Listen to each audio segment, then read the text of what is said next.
Hello everyone, welcome back to my channel. हमने अपने last video में क्रॉप प्रोडक्शन एंड मैनेजमेंट के introduction part को देखा था, जहाँ पे हमने देखा था कि क्रॉप क्या है, क्रॉप कितने टाइप के होते हैं और ये किन किन चीज़ों पे डिपेंड करते हैं, राइट। इसके बाद फिर हमने दूसरी चीज़ देखी थी, एक बहुत इंपॉर्टेंट टॉपिक के बारे में हमने एक शॉर्ट डेफिनेशन पढ़ा था विच is called agricultural practices, right.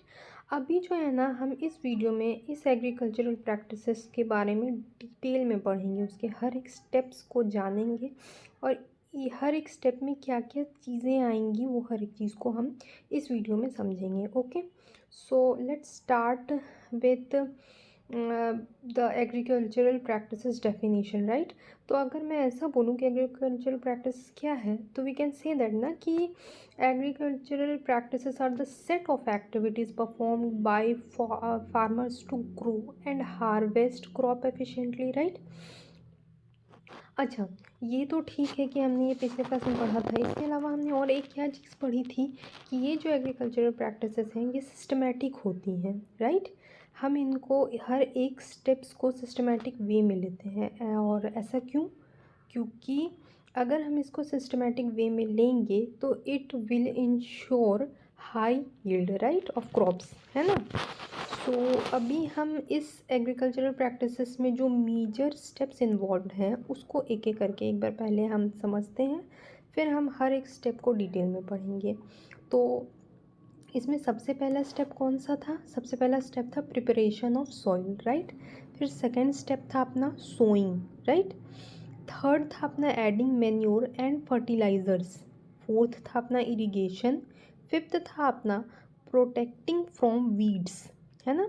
Six था अपना हार्वेस्टिंग एंड सेवेंथ था अपना स्टोरेज। तो हम एक एक करके पहले शॉर्ट में इसको समझते हैं, फिर हम डिटेल में समझते हैं। सबसे पहले क्या है? Preparation of soil. अभी क्या है कि हमको अगर एक अच्छा क्रॉप चाहिए और हमको अच्छे क्रॉप को हार्वेस्ट करना है, तो हमारा सबसे पहला स्टेप क्या होना चाहिए कि हमको सॉइल को अच्छे से प्रिपेयर करना है, क्योंकि सॉइल में ही तो हम अपने सीड्स को प्लांट करेंगे और फिर वही तो क्रॉप बनेगा। ओके, सेकेंड स्टेप होगा कि जब अपना सॉइल प्रिपेयर हो गया है तो हम क्या करेंगे? सीड्स को सो करेंगे, राइट। उसके बाद फिर हम क्या करेंगे? अभी हमने क्या किया, सीड डाल दिया तो हम उसको कुछ खाने वाने को तो देंगे, राइट। हमें भी खाने की ज़रूरत पड़ती है, वैसे ही प्लांट्स को भी ज़रूरत पड़ती है। तो उस स्टेप को हम क्या बोलेंगे? Adding manure and fertilisers. उनका खाना क्या है? मैन्योर या फिर फर्टिलाइज़र्स, राइट। अभी उन्होंने खाना खा लिया, तब हम उनको क्या कर देंगे? पानी। और उस स्टेप को हम क्या बोलते हैं? इरिगेशन। उसके बाद क्या होता है ना कि कभी कभी हम जब उनको खाना और पानी देते हैं तो कुछ एक्स्ट्रा अनवांटेड प्लांट्स भी वहाँ पे आ जाते हैं, जो कि हमारे क्रॉप के यील्ड को अफेक्ट करेंगे। तो हम क्या करेंगे? उनको उनसे प्रोटेक्ट करेंगे। So the fifth step is called protecting from weeds, right. अब जब अपना क्रॉप अच्छे से मैच्योर हो गया है तो हम क्या करेंगे? उनको निकाल लेंगे, विच इज़ कॉल्ड हार्वेस्टिंग। अब जब हमारा क्रॉप अच्छे से प्रिपेयर हो गया है, उसको हमने निकाल लिया, तो हम कहीं तो स्टोर करेंगे। तो अपना लास्ट स्टेप क्या होगा? स्टोरेज।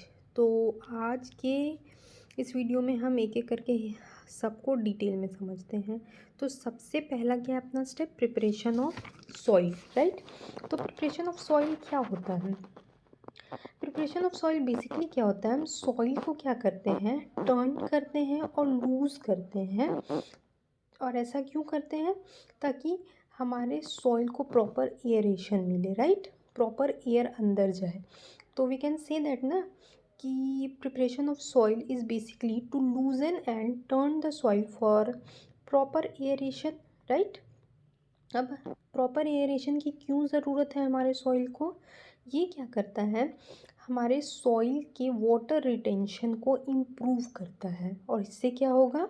इससे होगा कि हमारा जो भी हम सीड सो करेंगे तो उस जो प्लांट में कन्वर्ट होगा, वो उसके जो रूट होंगे उसको बेटर पेनिट्रेशन मिलेगा, राइट। वो अच्छे से अंदर जाएगा और वो अच्छा प्लांट में कन्वर्ट होगा, तो हमें एक अच्छी हार्वेस्टिंग मिलेगी। ओके ओके, सो अभी प्रिपरेशन ऑफ सॉइल में जो है ना हम आगे समझते हैं इस चीज़ को कि प्रिपरेशन ऑफ सॉइल के लिए हमारे कुछ इम्पॉर्टेंट टूल यूज़ में आएंगे और उन टूल्स को हम एक एक करके डिस्कस करते हैं जो कि आपके एनसीईआरटी बुक में है।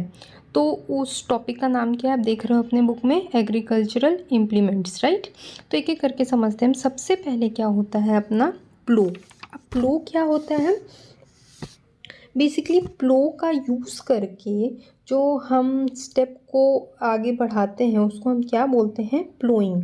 और इसमें क्या होता है, basically turning soil using tool which is called plough is called ploughing और टिलिंग, राइट। अब ये प्लो है क्या, तो प्लो क्या होता है, बेसिकली एक हम ऐसा बोल सकते हैं कि ये वुड का एक रॉड होता है जिसका एक पार्ट जो होता है ना वो शार्प होता है जिसको कि हम सॉइल में डालते हैं, राइट।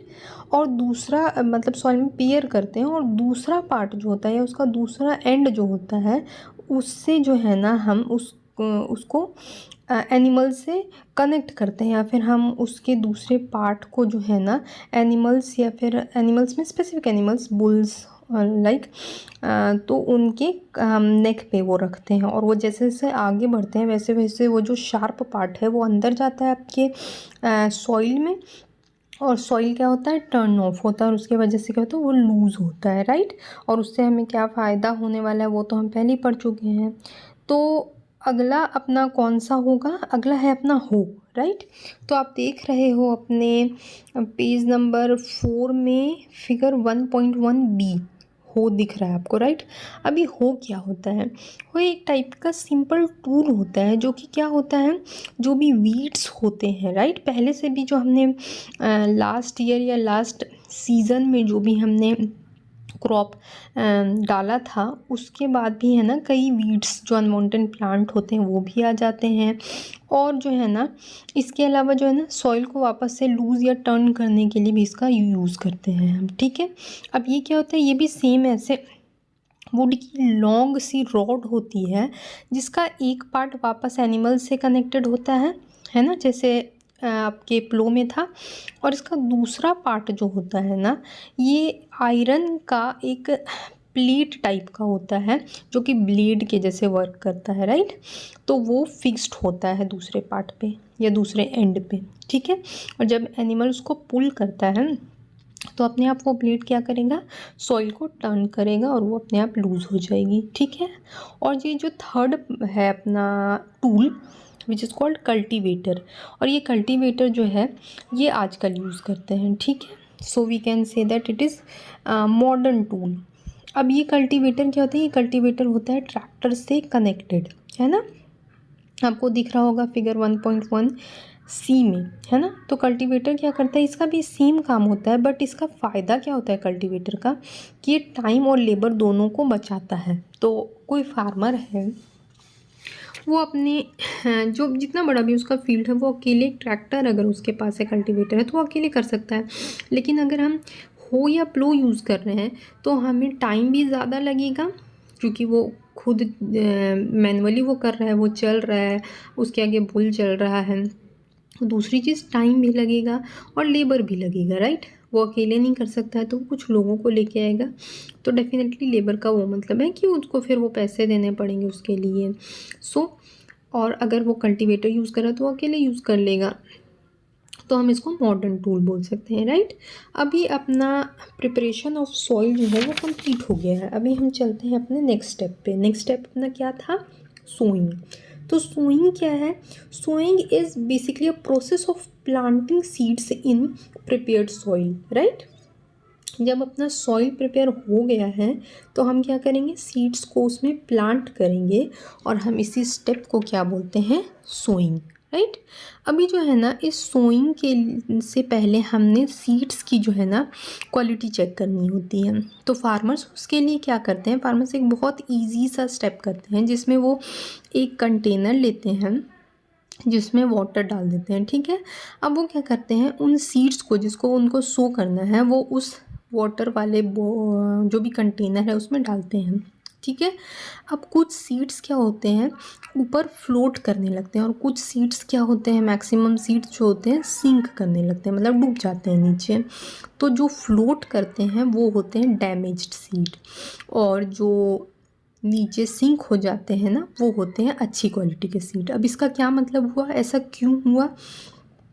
तो रीज़न बिहाइंड दिस कि जो सीड्स लाइटर होंगे ना, डेफिनेटली वो क्या करेंगे, वो फ्लोट करेंगे। इसका मतलब क्या है, उसके अंदर जो है ना होलो है, मतलब उसके अंदर जो भी पार्ट था सीड का वो किसी भी चीज़ ने खा लिया है ना, वो ख़राब हो चुका है।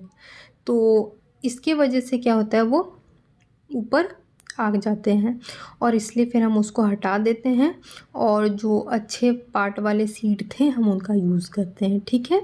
दूसरा क्या है कि हमारे गवर्नमेंट ने भी एक ये कॉरपोरेशन चला रखा है जो कि सीड की क्वालिटी को चेक करते हैं, और उसके बाद फिर कोई भी फार्मर उसको ख़रीद सकता है, और उसको हम क्या बोलते हैं, national seed corporation of India, जो कि आपके बुक में है नहीं लेकिन आपको जानना चाहिए। ठीक है। अभी क्या है ना, सीड्स को भी सो करने के लिए अलग अलग हम टूल यूज़ करते हैं। तो कुछ टूल्स जो थे वो आपके ट्रेडिशनल टूल थे, और कुछ क्या है, मॉडर्न टूल है। तो ट्रेडिशनल टूल में सबसे पहला जो था ना वो था मैनुअली, जो कि आपके बुक में शायद नहीं है। मैनुअली में क्या होता था कि जो भी फार्मर होता था वो हाथ में अपने सीड रखता था, और थोड़ी थोड़ी दूर पे अपने सॉइल पे वो डाल देता था। फिर दूसरा अपना ट्रेडिशनल टूल क्या है, आप देख रहे हो आपके बुक में 1.2A फिगर पेज नंबर 4 में देख रहे हो आप कि ये क्या होता है, ये टूल जो होता है फनल शेप का होता है। फनल आप लोग जानते हो ना, तो फनल शेप का होता है, और इसका एक पार्ट जो होता है ना एक पाइप से कनेक्टेड होता है। ठीक है। और उसका एंड जो होता है, उस पाइप का एंड जो होता है बहुत ज़्यादा शार्प होता है, जो कि आपके सॉइल में पियर्स होता है। ठीक है। और जहाँ पे फनल में जो है ना हम सीड्स को डालते हैं, दैट मीन्स फार्मर सीड को डालते हैं, और वो फिर उस शार्प एजेस के थ्रू बाहर निकल जाता है, और वो अंदर सॉइल में चला जाता है। तो ये एक ट्रेडिशनल टूल था जिसको पहले लोग यूज़ करते थे। ठीक है। अभी दूसरा स्टेप क्या होता है, या दूसरा टूल क्या होता है जो कि आजकल यूज़ में होता है, तो हम बोल सकते हैं मॉडर्न टूल है। ये क्या होता है, 1.2B में आप देख रहे हो ना, अ सीड ड्रिल। तो ये जो होता है सीड ड्रिल देख रहे हो आप ना, उसमें एक प्रॉपर डिस्टेंस पे जो है ना शार्प एजेस बने हुए हैं। अभी ये कनेक्टेड होता है आपके ट्रैक्टर से, और उसके बाद उसमें हम धीरे धीरे सीड्स को डालते जाते हैं, और वो एक यूनिफॉर्म डिस्टेंस में, और जितना उसको डीपली जाना चाहिए सीड को सॉइल के अंदर, वो उतना ज़्यादा जाता है। अब इससे फ़ायदा क्या होता है, एक तो अब इससे फ़ायदा क्या होता है, एक तो ये जो है ना सीड्स जब अगर हम मैनुअली कर रहे हैं तो वो सीड्स ऊपर रह जाते हैं, और कई बार बर्ड्स उनको खा जाते हैं, राइट। तो ये इससे उसको प्रोटेक्शन मिलता है। दूसरा, एक पर्टिकुलर डिस्टेंस पे, एक यूनिफॉर्म डिस्टेंस पे जो है ना जब सीड्स जाते हैं तो क्राउडिंग नहीं होती सीड्स की, जिसके वजह से हमें अच्छी हार्वेस्ट मिलती है। दूसरी तरफ जब हम मैनुअली वो चीज़ करते हैं तो अब ऐसा तो नहीं है कि कोई फार्मर स्केल वगैरह यूज़ करके एक प्रॉपर डिस्टेंस पे वो डालेगा, तो डेफिनेटली कई जगह होगा कि बहुत ज़्यादा सीड होंगे, कई जगह बहुत कम होंगे, और जिसकी वजह से क्या होता है, क्राउडिंग होने की वजह से उनको हार्वेस्टिंग अच्छी नहीं मिलती है, क्रॉप की यील्ड अच्छी नहीं होती है। लेकिन इस केस में क्या होता है कि ये उनको फ़ायदा होता है। दूसरी चीज़ क्या होती है, यहाँ पे क्योंकि वो ट्रैक्टर का यूज़ कर रहे हैं तो उनका वापस से टाइम और लेबर दोनों सेव होता है, राइट। तो इस टाइप से हमने इन 2 स्टेप्स को अभी देख लिया है। अपने नेक्स्ट वीडियो में हम अगले 2 स्टेप्स को कवर करने की कोशिश करेंगे। तब तक के लिए आप हमारा वीडियो देखते रहिए, और please like, share and subscribe to my YouTube channel. Thank you so much.